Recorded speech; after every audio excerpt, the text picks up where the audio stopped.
Olá, muito boa tarde.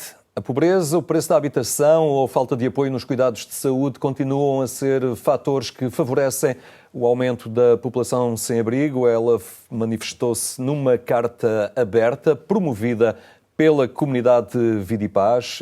Temos hoje entre nós Nuno Fraga e Horácio Félix, que é também o presidente da comunidade Vida e Paz. Boa tarde, obrigado por estarem aqui no programa Eclésia. Começava por si, Horácio Félix. Como é que surgiu esta ideia desta carta aberta? Sei que aproveitaram a festa de Natal para lançarem este desafio. Porquê é que sentiram necessidade de fazer algo assim? Okay. Boa tarde a quem nos escuta. Muitas vezes temos a tentação de levar soluções para as pessoas que precisam de ser ajudadas. E muitas vezes não as ouvimos. E esta auscultação nasceu desta consciência. Ouvir as pessoas, de facto, a quem nos dirigimos, quais são as aspirações, as suas necessidades, os seus anseios. E esta auscultação trouxe-nos resultados muito interessantes, até podemos dizer até coisas simples como o horário dos balneários públicos, a necessidade de haver máquinas de lavar públicas e gratuitas para as pessoas que estão na situação de sem-abrigo, por exemplo, a questão dos transportes. Portanto, foi muito interessante ouvir as pessoas e colher aquilo que elas nos disseram sobre as suas necessidades. Nuno Fraga esteve mais próximo, no concreto, da recolha destes dados. Como é que fizeram esta auscultação? Foram escutando, as pessoas expressaram-se por algo que escreveram ou entrevistas que fizeram? Como é que fizeram esta recolha? Já, bom dia. Começámos por, primeiro, todos nós temos uma percepção, lá está, mas é uma percepção do que as pessoas sentem, mas nada melhor do que depois a juntar à volta de uma mesa e colocámos em pequenos grupos, portanto isto foi uma espécie de focus group, vamos lhe chamar assim, em que juntámos em média 5, 6 pessoas e foram feitos vários grupos ao longo da festa e, portanto, a ideia era deixar as pessoas falar. Portanto, não foi o objetivo encaminhar as pessoas para um determinado contexto, longe disso. Essencialmente havia uma pessoa a moderar as conversas, também para evitar que a certa altura houvesse um desfoque total, mas a ideia foi, vamos aqui ouvir as pessoas. Portanto, escutaram-nas rosto a rosto. Não era algo anónimo, uma folha que foi entregue, foi depositada numa caixa. Escutava-se mesmo os testemunhos destas pessoas. Escutava-se mesmo os testemunhos destas pessoas, porque é importante, porque sabemos que quando se escreve uma coisa estamos a perder, e muitas vezes o que acontece é que quando estão 4 ou 5 pessoas à volta de uma mesa, uma pessoa fala da questão dos balneários e a outra pessoa, que se calhar nem se tinha lembrado de falar da questão dos balneários, também aporta mais alguma coisa. E, portanto, é assim que se fez esta auscultação das pessoas. Surgiram conclusões muito interessantes. É lógico que a comunidade existe há 35 anos e tem uma ideia trabalhando 365 dias por ano com esta população, teria uma ideia de algumas coisas, mas houve conclusões que foram surpreendentes no bom sentido, claro, porque não estávamos a ir ao encontro disso. Vamos a algumas delas. Dentro de momentos, recordo um vídeo que tem na vossa página de internet, em que alguém dá conta, obviamente uma destas pessoas escutadas, da questão da habitação e do emprego. E como quem não tem uma habitação dificilmente consegue um emprego. E para ter um emprego, perguntam-lhe onde é que mora, não é? Há aqui uma realidade que se alimenta mutuamente e que impede as pessoas de saírem da exclusão tantas vezes. Sim. A questão da morada é muito importante. Quer uma morada física, quer mesmo, eventualmente, só uma morada virtual. Porque quando vamos à Segurança Social, não há morada, não há ficha. Vamos ao IFP, não há morada, não há ficha. De certa forma, a pessoa não existe com a plenitude dos seus direitos se não tiver uma morada. É algo que nos preocupa, é algo para a qual ainda não encontramos solução, mas essa solução terá que ser feita com os serviços públicos. Mas, de facto, se não resolvermos esta questão, não conseguimos resolver o resto. Porque se a questão da morada física, um sítio para morar, é importante, não podemos desligar esse facto da situação concreta da pessoa. Há pessoas que ficaram na rua por questões meramente económicas, ficaram sem casa, por deixaram de ter dinheiro para pagar a renda, e facilmente se arranja solução, ou mais facilmente se arranja solução. Pessoas que têm patologias ao nível das adições ou da saúde mental, se não tratarmos a pessoa no seu todo, até lhe podemos dar uma casa, mas de facto não tratamos da pessoa e não vamos resolver o problema que está na gênese. Portanto, não podemos isolar de facto estas componentes. Temos que ver sempre a pessoa dentro da sua globalidade. Na recolha destes testemunhos, Nuno Fraga, houve outras realidades também referidas, nomeadamente o acesso aos cuidados de saúde. É também algo que é muito sentido por esta comunidade. É algo muito sentido, de qualquer maneira. Eu diria aqui que é algo relativizado por esta comunidade, porque quando não existem algumas necessidades mais básicas, as pessoas acabam por não dar tanta importância à saúde. E, nomeadamente, notamos algumas vezes, e ainda agora estamos a falar sobre isso aqui fora, de pessoas que, quando vão para algumas das nossas comunidades, que dizem, agora é que eu estou doente. E não é por ter não é por ter entrado na comunidade tão doentes. A questão é que antes não eram devidamente tratados, nem era um tema para estas pessoas. Porque quando não temos o básico, a questão da saúde está-me a doer o ombro, mas isto para mim é normal. Agora, quando depois passam a ter um acompanhamento médico, aí assim vem a identificação dos problemas e, de facto, aquilo que a pessoa... E se calhar antes não tomava nenhum comprimido na rua e agora que está numa comunidade passa a tomar 3 ou 4 e supostamente parece que ficou doente por ter entrado na comunidade. Não, passou a ter um cuidado que antes, infelizmente, não tinha. Há uma realidade também, ela ligada à saúde, que é a questão da doença mental. Há uma parte desta comunidade sem abrigo que tem este problema e, de alguma forma, a fragilidade no nosso sistema de saúde, das estruturas de apoio à saúde mental. É algo que também se reflete depois no apoio a estas pessoas. Sem dúvida. Indiscutivelmente é um problema grave e, como, infelizmente, cada vez mais na rua temos pessoas com problemas de saúde mental, é algo que tem vindo a agravar-se e a falta de resposta que existe neste momento no nosso país e que se tem vindo a agravar ao longo dos anos, reflete-se depois também numa maior dificuldade, muitas vezes, em tirar as pessoas da rua, em que quando as pessoas são tiradas da rua estão com um nível ainda, digamos, pior em termos de saúde mental do que se tivesse sido tratado devidamente em devido tempo. Claro. Horácio Félix, volta ao vídeo que tem na vossa página, que recomendo a quem nos vê que acompanhe este testemunho, porque ele é bastante completo e que é a realidade de olharmos para a população sem abrigo num todo. Ora, e dentro desta população, digamos, há subpopulações, há especificidades muito distintas, não é? E é preciso, quando os acompanhamos, olhar às características de cada um deles. O que um precisa mais não é propriamente o que o outro necessita, não é? Exatamente. Eu pego nas palavras do saudoso Dr. António Bento, que faleceu recentemente, uma pessoa que conhecia profundamente as pessoas que estavam na situação de sem-abrigo. Ele dizia-nos que 70% da população que está nas ruas sofre de doença mental. E não podemos ignorar este facto. Portanto, se não tratarmos da pessoa no seu todo, não os conseguimos retirar. Por isso é fundamental olharmos para esta realidade com a especificidade de cada pessoa é uma pessoa, embora hajam, digamos, áreas muito comuns, mas as pessoas que sofrem de adição e que paralelamente também sofrem de doença mental, a nossa proposta de mudança de sentido de vida é muito mais difícil de aceitar, muito mais difícil de aceitar. Eu recordo-me do Sr. Henrique, o famoso Sr. Henrique, um espanhol que viveu durante muitos anos ali junto ao consulado de Espanha, que era espanhol, e que foi retirado da rua sem ele querer, foi à força, de facto. Depois acabou por residir no lar, no centro paroquial, do qual eu também sou responsável, que era uma pessoa adorável, mas que 3 em 3 meses fazia greve de fome. Portanto, aquilo era um relógio certinho. E nós tivemos que aprender a trabalhar com ele dentro da sua especificidade. E muitas destas pessoas precisam de um atendimento personalizado, mesmo personalizado. Eu recordo, volto a este testemunho, porque é alguém que diz eu não sofro de adições, perdi o que tinha e vivo na rua, mas não tenho doença mental, não tenho estas características.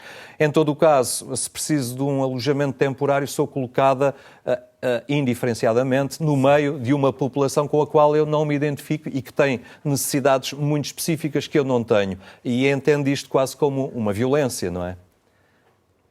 E temos que de certa forma, concordar com essa visão. São pessoas que têm uma situação particular, acabaram por cair na rua por outras razões, precisam de ser alojados, e os alojamentos de emergência que existem são para toda a gente. E, de facto, foi também das conclusões do inquérito, da audição que fizemos, foi até que ponto não seria justificável termos pontos de acolhimento diferenciados. E não estamos a excluir pessoas. Estamos a adaptar o edificado, ou o tipo de alojamento, às características daquela pessoa. Penso que mais facilmente essas pessoas seriam reencaminhadas em termos de sentido de vida. Porque estando, de certa forma, entre pares, sem adições, sem problemas de doença mental, penso que seria uma medida muito útil. É algo que iremos também trabalhar com a Câmara Municipal de Lisboa, especialmente no âmbito da estratégia que está neste momento em consulta pública, assim se encontrem soluções. Claro. Nuno Fraga, para além destas realidades que aqui já falámos, houve outras características que de alguma forma surpreenderam, se isto é possível, a comunidade de Vida e Paz nesta auscultação? Eu diria que surpreender, infelizmente não, são 35 anos, mas houve questões muito, muito interessantes, mas eu diria que aquilo e que convinha passarmos aqui esta mensagem, aquilo que foi muito reforçado pelas pessoas e que é preocupante e que é uma coisa com que lutamos há 35 anos e continuamos a lutar, é o modo como estas pessoas são olhadas pela sociedade. E, portanto, as pessoas sentem-se como um número, sentem-se como um caso e não como o António, o Henrique, a Maria, o João.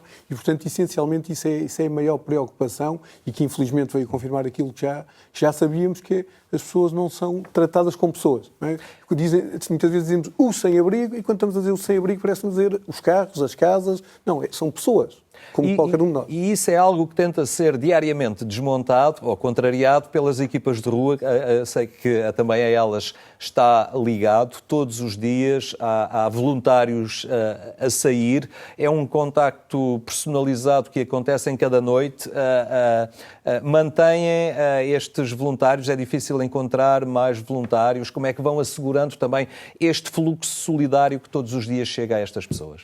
Nós temos 365 dias por ano na rua, todos os dias temos 4 voltas e que vão a cerca de 100 pontos entre Lisboa e Amadora, portanto dá aqui uma ideia. Contactamos em média 550 pessoas e o objetivo é ser um contacto personalizado. E portanto não é... E por isso mesmo temos regularidade, as pessoas vão de 15 em 15 dias e o objetivo é que se falei com a pessoa há 15 dias e me disse que chamava Américo, eu daqui a 15 dias não lhe vou perguntar qual é o nome. Portanto é importante. Isso também é uma das questões. Geralmente, quando é uma pessoa nova, nada melhor que lhe dizer olá, eu sou o Nuno. E, portanto, a pessoa diz-me eu sou o Américo, sou o João, sou a Maria, etc. Portanto, a autoestima é determinante para é importante. E depois temos aquela ideia, sabemos se a pessoa é do Sporting, do Benfica, do Porto ou de qualquer outro clube, se é do Alentejo, do Algarve, da Beira Alta, de Lisboa ou de onde quer que seja. As pessoas têm que se sentir pessoas. São pessoas como nós. E, portanto, isso. Relativamente ao número de voluntários, temos um corpo de voluntários de cerca de 500 a 600 voluntários regulares. Como é lógico, as pessoas, às vezes, por mudanças de vida profissional, por mudanças de vida familiar, acabam por sair, o que também é bom porque dá a possibilidade de outras pessoas virem com a sua boa vontade ajudar, mas, felizmente, é algo em que não temos um problema de falta de voluntários. Inclusive, na festa de Natal, nós abrimos as inscrições e este ano tivemos cerca de 1.200 voluntários e, portanto, foi uma coisa relativamente fácil de obter. Claro. Horácio Félix, visualmente as pessoas vão conhecendo por reportagens nos meios de comunicação social a ação destas equipas de rua. Recordam também a festa de Natal, que também adquire um mediatismo importante. No entanto, no resto dos dias do ano, a comunidade de Vida e Paz permanece próxima destas pessoas. Tem unidades que os acolhe em Lisboa, nas imediações de Lisboa, também em Fátima. Pergunto como é que se mantém de pé, como é que se leva em cada dia uma estrutura já com esta abrangência. Presumo que tenham carências diversas e que precisem também de muita generosidade, mecenas, enfim, para vos apoiar neste caminho. A Comunidade de Vida e Paz tem uma resposta completa. Portanto, nós vamos à rua, propomos mudança de vida, temos as comunidades terapêuticas para fazer o tratamento às pessoas com adições. Depois temos as comunidades de inserção onde a pessoa vai ser preparada para ser reinserida no mercado de trabalho e na sociedade. E tudo isso complementado por uma série de apartamentos, quer de primeira linha, quer depois a nível da reinserção. Portanto, temos este círculo completo. Dependemos financeiramente cerca de 50% dos protocolos com a Segurança Social para as comunidades de inserção e para os apartamentos. E dependemos também de protocolos com o Ministério da Saúde para as comunidades terapêuticas, portanto, porque os tratamentos são feitos na área da saúde. Se financeiramente os protocolos com o Ministério da Segurança Social têm sido atualizados anualmente, o mesmo não sucede com o Ministério da Saúde. O valor calculado em 2008 teve uma atualização em 2023, portanto, 15 anos, estamos neste momento 16 anos, esse valor foi atualizado uma única vez, o que nos provoca um constrangimento financeiro muito grande. Ou seja, dependemos cada vez mais dos nossos benfeitores. E recordo que nós temos cerca de 180 profissionais. Nós tocamos diariamente, ou lidamos com cerca de 800 pessoas com problemáticas da rua, com os 550 pessoas que estão neste momento sinalizadas em Lisboa e Amadora, com as pessoas que estão nas comunidades terapêuticas, comunidades de inserção e apartamentos. No total são cerca de 800 pessoas dia a quem nós damos apoio. E dependemos cada vez mais dos nossos benfeitores. Com o aumento do custo de vida que todos temos sentido, naturalmente o apoio dos nossos benfeitores também teve uma redução. E, paralelamente, houve um aumento dos custos, quer dos custos de funcionamento com despesas com pessoal, com energias, com alimentação, quer no aumento na necessidade de apoiar mais pessoas na rua. E, de facto, nós passamos por uma situação financeira preocupante, muito preocupante, que, se não for revertida, e especialmente se os poderes públicos não começarem a apoiar como deveriam, pode nos levar a chegar à necessidade de fechar algumas respostas sociais, que é isso que não queremos. E queria também chamar a atenção, notícias recentes dizem-nos que o aumento do consumo de álcool aumentou de uma forma exponencial, especialmente entre os jovens, e o consumo de substâncias toxicodependentes também aumentou muito, e temos a situação da Avenida de Ceuta como exemplo. Paralelamente, como o Ministério da Saúde deixou de financiar ou deixou de atualizar as comparticipações, neste momento temos cerca de 200 camas que existiam no país em diversas comunidades terapêuticas foram encerradas. Portanto, há muito menos tratamento e há muito mais pessoas a necessitar. E não me parece, pelo menos até agora, nos debates que ouvimos sobre as próximas eleições, que isto seja sequer tema, o que é preocupante. E a percepção das pessoas é que aumenta a população de sem-abrigo nas ruas. Claramente. A percepção e os números oficiais também demonstram isso. Mas não me parece, infelizmente, que isso esteja na agenda política. E deveria estar. Nós, se esquecermos as pessoas, especialmente aquelas mais vulneráveis, criamos uma sociedade que não é uma sociedade solidária como todos nós aspiramos. O que é que falta? Digamos, é uma equação difícil esta de apoiar a população sem abrigo na rua, dar-lhe aquilo que ela necessita de mais imediato, se isto também não incentiva a que ali permaneçam. O que é que pode reverter esta situação no sentido de eles irem ocupar as vossas residências ou, que têm de reestruturação de vida e de reaprendizagem de vida em sociedade? O que é que pode quebrar esta presença na rua? Primeiro temos que fazer aquilo que o Nuno diz, que é tratar a pessoa como pessoa. Fundamental. E depois existir. Porque há de haver um tempo, há um clique em que dizes, eu quero mudar de vida.